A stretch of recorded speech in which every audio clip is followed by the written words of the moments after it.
New Zealand's Lake Taupo is the largest freshwater lake in the country, and the second largest freshwater lake in all of geopolitical Oceania. And it was right here, at this very same lake, that two of the largest volcanic eruptions in recent history took place, with the most recent eruption releasing unbelievable levels of destruction in the form of devastating pyroclastic flows, massive lahars, and a cataclysmic megaflood.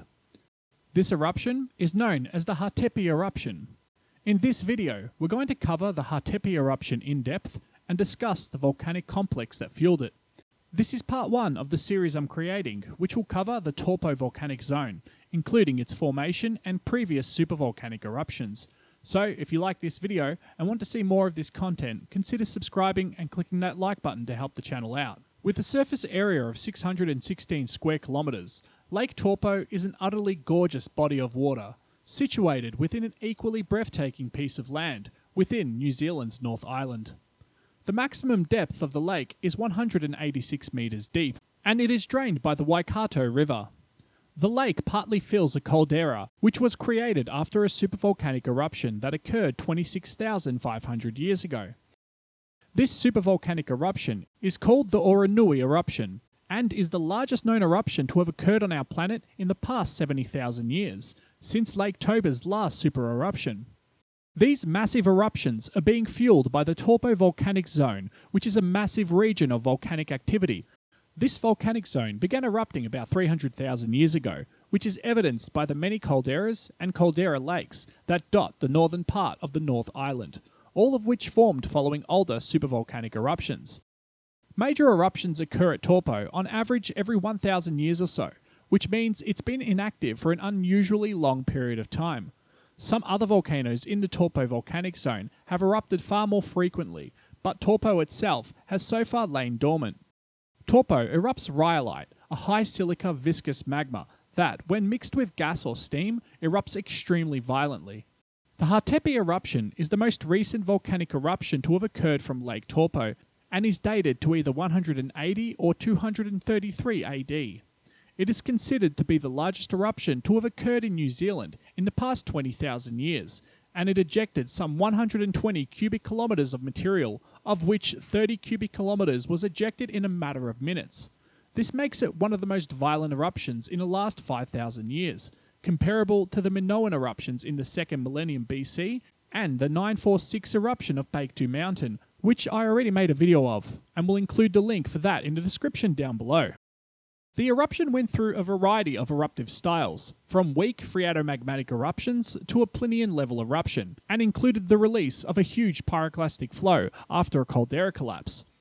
By studying the tephra layer, the stages of the eruption can be identified. The Hatepi eruption went through the following steps. A minor eruption originally occurred beneath Lake Taupo. A dramatic increase in activity produced a huge eruption column from a second vent, and pumice was deposited over a wide area. Water entered the first vent and mixed with the magma. The following phreatomagmatic eruption produced a white, ash-rich pumice fall. A new vent formed and produced dark ash and obsidian-rich fall deposits. Following this, a larger eruption ensued and released pumice over a huge area, and a small ignimbrite deposit was also generated during this eruption. After this, all hell broke loose, and the most destructive part of the eruption occurred. Part of the vent area collapsed, unleashing about 30 cubic kilometres of material, which formed a fast-moving pyroclastic flow that devastated the surrounding area. The actual flow itself was able to climb over 1,500 metres to overtop the nearby Kaimanawa Ranges and Mount Tongariro, covering the land within 80 kilometres with ignimbrite, from Rotorua to Wairau.